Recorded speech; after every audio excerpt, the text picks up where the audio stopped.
Hello and welcome. My name is Fay Benefield. I'm the Global Talent Acquisition Specialist here at NMI. So today I'm going to be giving you some excellent tips for how to prepare and nail your interview.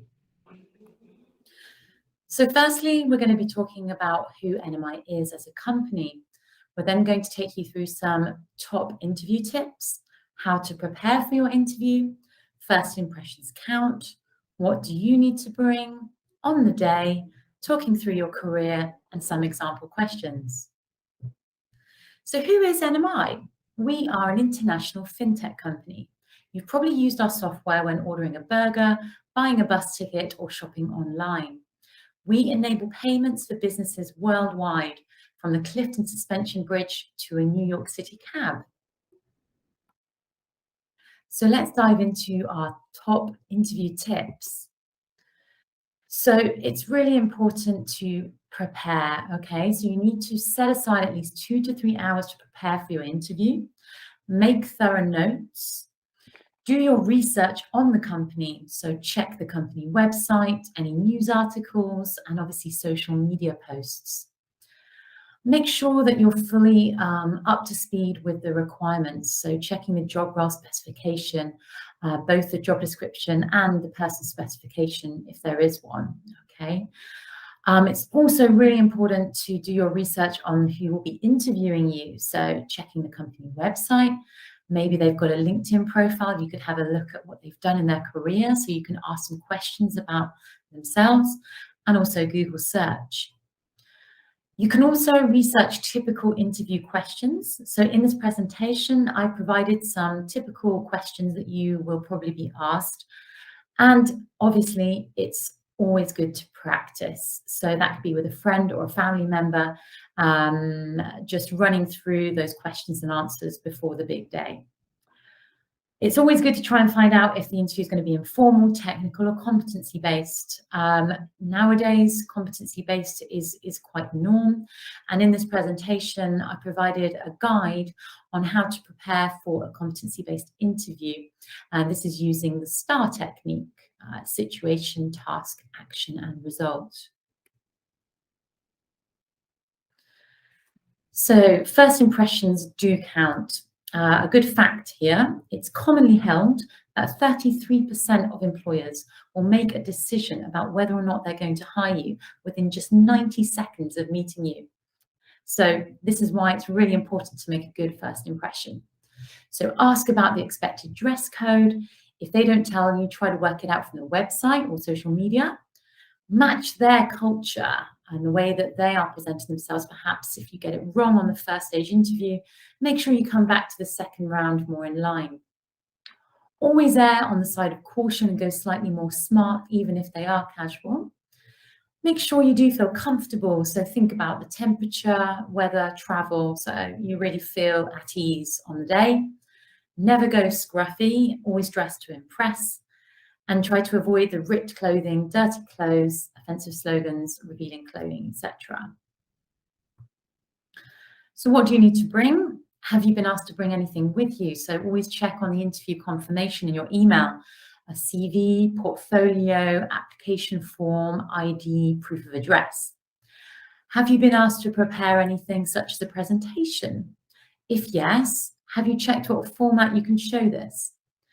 Avoid technical issues on the day by asking what you will have access to. Should you bring a laptop, a memory stick, or email it ahead? All these things are really crucial to ensure that you're set up for success. On the day, so the big day arrives, make sure you have the right address. Check this with the interview organizer. Plan your travel route carefully, so don't be afraid to ask about best options to get there. Even give it a practice run if you can. It's always good to alleviate any nerves on the day. If driving, work out where you're going to park beforehand and give yourself time to find a space. And arrive at least 10 to 15 minutes early to avoid issues finding them and to avoid being flustered when you go in. Lateness is a massive red flag, but if there is some unforeseen circumstance, at least give a call and let them know as soon as you know that you might be running late.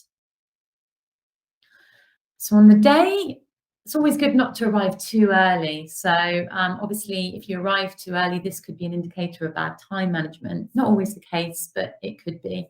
So if you are really early, just find somewhere to wait close by and head in at an appropriate time. Roughly 10 to 15 minutes maximum is ideal before. Set aside enough time in case the meeting overruns. And if, for instance, you have to get back afterwards, do give yourself a good buffer of time. Don't have a situation where you're asked to cut the meeting short or end up distracted by the fact you need to leave. That's only going to cause unnecessary stress. If you get offered a drink, take one. Don't try to be overly polite and end up with a dry mouth later in the meeting. It's always good just to remain friendly and yourself and try and be as yourself as much as possible. If you get offered a tour of the office, say yes and feel free to ask for one at the end. So talking through your career, next one, make sure you can talk confidently through every part of your CV and don't put it on there unless you can explain it and you're confident about it. So the typical question you might get asked is, tell us more about yourself at the start of the interview. So my advice here is to really highlight the areas in your experience that will show that they are relevant to the role you're applying for, okay? So it's no point rambling on about irrelevant experience. Really try and highlight the key areas that make you a great candidate for the position. So you may get asked what were the reasons for leaving each job, okay? So just to be upfront and honest with those. You may be asked why you chose your education. And also, if you don't have much work experience, it's really important to sell and to highlight your education in depth. So think about why you took those modules, what coursework you took and why, the group projects that you've taken part on and what skills you learned, presentations that you gave, any challenges you may have faced, and the skills that you learned. So you might also be asked about gaps on your CV. So in my experience, honesty is always the best policy. There are perfectly good reasons why you might have a gap. That might be that you decided to have a sabbatical and travel, or that you went and undertook another course. So I think as long as you can justify that you perhaps acquired some skills during this period, or that the time that you took out was used effectively, you shouldn't have any issues here. So even if something isn't immediately relevant to the job, be prepared to draw on what you learned from things like that bar job, volunteering for society, or time traveling. There will definitely be skills that you've learned from these experiences. So let's have a go at some of the questions. So one of the main questions you might be asked is, why are you interested in the opportunity with this company? So key advice here is to try and make it as unique to that company that you're applying for. So try and move away from it being generic, okay? So bad answers might be, I saw the advert and it sounded like a good job. I just need a job. A good answer would be, I viewed the website and from what I learned, it looks like a great company because you work with interesting clients, you are international, the product has many applications, there is an emphasis on company culture. You might also want to say something about the facts that you found out about the company. So I see that you're currently working with this company, and I think your company does present some excellent opportunities for growth, okay? Another question that you probably will be asked is, why are you interested in this role? So again, making sure that your answer is relevant to the role that you're applying for. So a bad answer would be, I just need a job, I have the skills required, okay? Both quite generic information, doesn't give you much information there. A good answer would be, it's an opportunity to use the skills I've developed, particularly with tech stack, and apply these in a practical setting. Or I'm looking for an opportunity that lets me apply my expert knowledge of software testing. I also feel that my excellent communication skills will enable me to interact with customers effectively.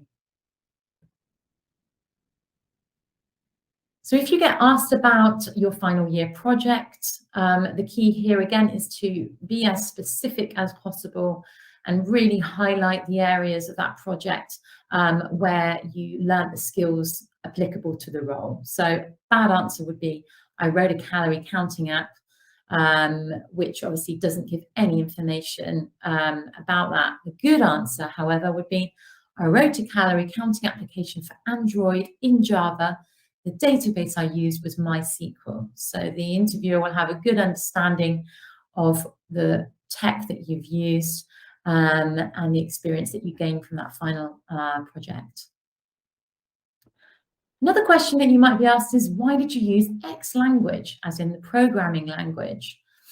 So bad answer could be, my tutor told me to, or I just prefer using it.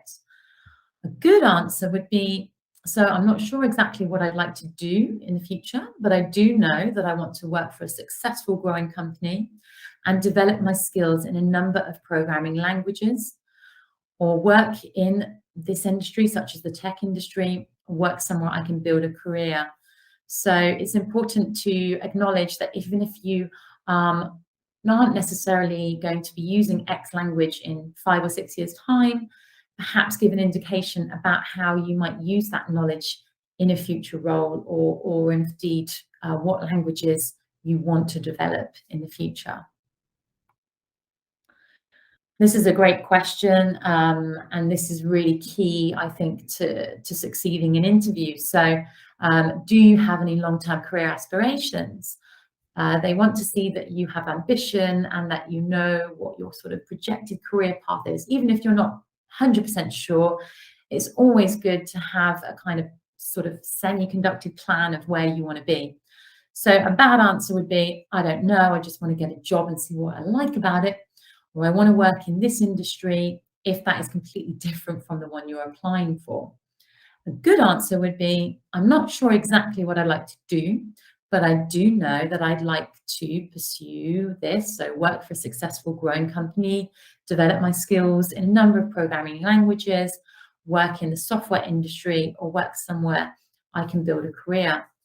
Another example might be if you are applying for a software graduate engineer role, you could say, if I'm successful for this position, I would hope to progress to a mid-level software engineer role in 3 to 5 years' time, for example.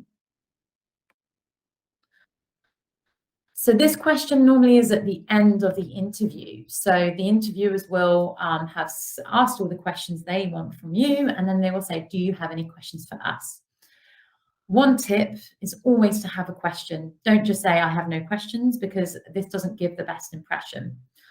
So some of the questions here on the left are perfectly good questions, but we need to make sure that we're giving that interviewer reassurance that we are interested and serious about the role. So these questions are, am I allowed to wear headphones while I work?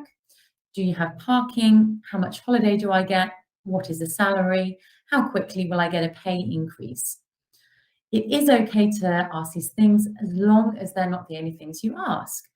So good answers would be, what is the culture like in the office? How many people are in the team? What is the team structure? What will a typical day look like? What do you think my biggest challenge will be if I'm successful? What are the routes to progress in the role? And also asking specific questions about the product the team works on, or the tech stack and projects you'd be working on, will really show that you're serious about the role and you're invested in it. So thank you very much for your time today. I look forward to meeting you at the virtual conference and to answering any questions that you may have. Thank you again. Take care.